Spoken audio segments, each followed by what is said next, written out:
That's how we traveled in the year 1900. That's an open buggy. It doesn't have heating. It doesn't have air conditioning. That horse is pulling it along at 1% of the speed of sound. And that rutted dirt road turns into a quagmire of mud anytime it rains. That's a Boeing 707. Only 60 years later, it travels at 80% of the speed of sound. And we don't travel any faster today because commercial supersonic air travel turned out to be a bust. So I started wondering and pondering, could it be that the best years of American economic growth is behind us? And that leads to the suggestion maybe economic growth is almost over. Some of the reasons for this are not really very controversial. There are 4 headwinds that are just hitting the American economy in the face. They're demographics, education, debt, and inequality. They're powerful enough to cut growth in half. So we need a lot of innovation to offset this decline. And here's my theme. Because of the headwinds, if innovation continues to be as powerful as it has been in the last 150 years, growth is cut in half. If innovation is less powerful, invents less great, wonderful things, then growth is going to be even lower than half of history. Now here's 8 centuries of economic growth. The vertical axis is just percent per year growth. 0% a year, 1% a year, 2% a year.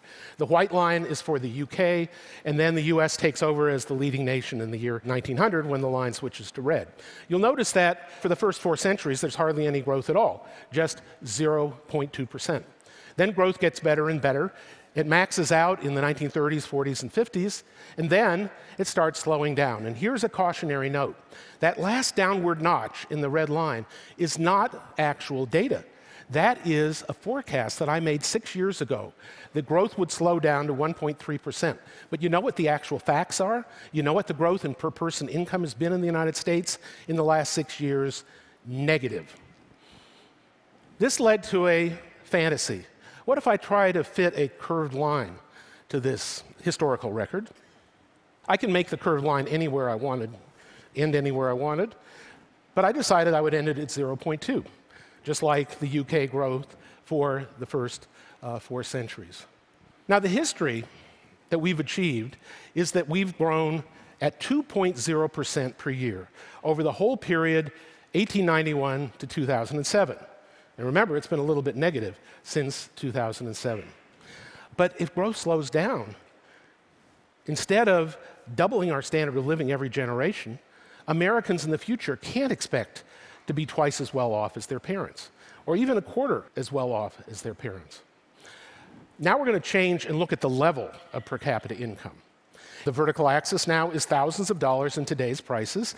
You'll notice that in 1891, over on the left, we were at about $5,000. Today, we're at about $44,000 of total output per member of the population. Now, what if we could achieve that historic 2% growth for the next 70 years? Well, it's a matter of arithmetic. 2% growth quadruples your standard of living in 70 years. That means we'd go from 44,000 to 180,000. But we're not going to do that. And the reason is the headwinds.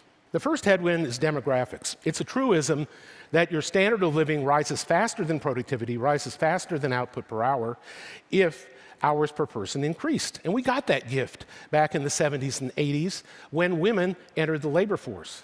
But now it's turned around. Now hours per person are shrinking. First, because of the retirement of the baby boomers, and second, because there's been a very significant dropping out of the labor force of prime-age adult males who are in the bottom half of the educational distribution.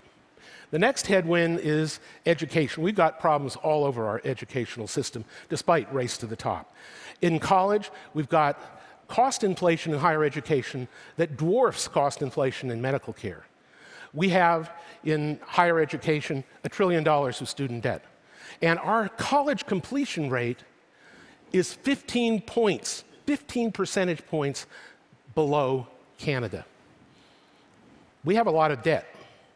Our economy grew from 2000 to 2007 on the back of consumers massively overborrowing. Consumers paying off that debt is one of the main reasons why our economic recovery is so sluggish today. And everybody, of course, knows that the federal government debt is growing as a share of GDP at a very rapid rate. And the only way that's going to stop is some combination of faster growth in taxes or slower growth in entitlements, also called transfer payments. And that gets us down from the 1.5 where we reached for education down to 1.3. And then we have inequality. Over the 15 years before the financial crisis, the growth rate of the bottom 99% of the income distribution was half a point slower than the averages we've been talking about before. All the rest went to the top 1%. So that brings us down to 0.8. And that 0.8 is the big challenge. Are we going to grow at 0.8? If so, that's going to require that our inventions are as important as the ones that happened over the last 150 years. So let's see what some of those inventions were. If you wanted to read in 1875 at night, you needed to have an oil or a gas lamp. They created pollution, they created odors, they were hard to control, the light was dim, and they were a fire hazard. By 1929, electric light was everywhere. We had the vertical city, the invention of the elevator. Central Manhattan became possible. And then, in addition to that, at the same time, hand tools were replaced by massive electric tools and hand-powered electric tools, all achieved by electricity. Electricity was also very helpful in liberating women. Women, back in the late 19th century, spent 2 days a week doing laundry. They did it on a scrub board. Then they had to hang the clothes out to dry. Then they had to bring them in. The whole thing took 2 days out of the 7-day week. And then we had the electric washing machine. And by 1950, they were everywhere.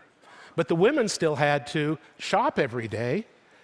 But no, they didn't, because electricity brought us the electric refrigerator. Back in the late 19th century, the only source of heat in most homes was a big fireplace in the kitchen that was used for cooking and heating. The bedrooms were cold. They were unheated.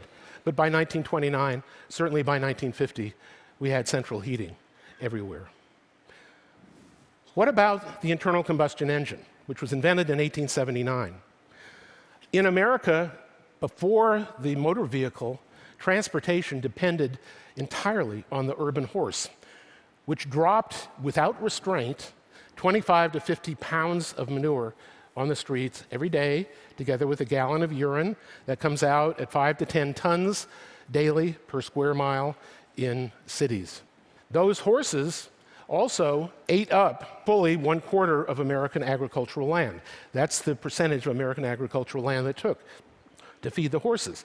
Of course, when the motor vehicle was invented, and it became almost ubiquitous by 1929, that agricultural land could be used for human consumption or for export. And here's an interesting ratio. Starting from 0 in 1900, only 30 years later, the ratio of motor vehicles to the number of households in the United States reached 90% in just 30 years. Back before the turn of the century, women had another problem. All the water for cooking, cleaning, and bathing had to be carried in buckets and pails in from the outside. It's a historical fact that in 1885, the average North Carolina housewife walked 148 miles a year carrying 35 tons of water. But by 1929, cities around the country had put in underground water pipes. They had put in underground sewer pipes. And as a result, one of the great scourges of the late 19th century, waterborne diseases like cholera began to disappear. And an amazing fact for techno-optimists is that in the first half of the 20th century, the rate of improvement of life expectancy was 3 times faster than it was in the second half of the 19th century. So it's a truism that things can't be more than 100% of themselves. And I'll just give you a few examples. We went from 1% to 90% of the speed of sound. Electrification, central heat, ownership of motor cars, they all went from 0 to 100%. Urban environments make people more productive than on the farm. We went from 25% urban to 75% by the early post-war years. What about the electronic revolution? Here's an early computer. It's amazing. The mainframe computer was invented in 1942. By 1960, we had telephone bills, bank statements were being produced by computers. The earliest cell phones, the earliest personal computers, were invented in 1970s. The 1980s brought us Bill Gates, DOS, ATM machines to replace bank tellers, barcode scanning to cut down on labor in the retail sector. Fast forward through the 90s, we had the dot-com revolution and a temporary rise in productivity growth. But I'm now going to give you an experiment.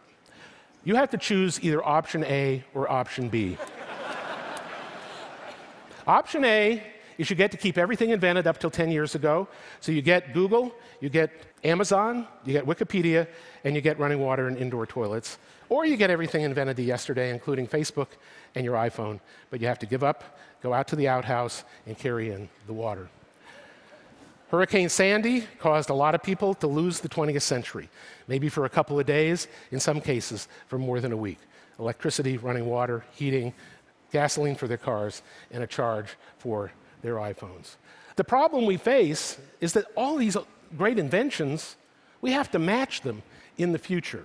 And my prediction that we're not going to match them brings us down from the original 2% growth down to 0.2, the fanciful curve that I drew you at the beginning. So here we are back to the horse and buggy. I'd like to award an Oscar to the inventors of the 20th century, the people from Alexander Graham Bell to Thomas Edison to the Wright brothers. I'd like to call them all up here, and they're going to call back to you. Your challenge is, can you match what we achieved? Thank you.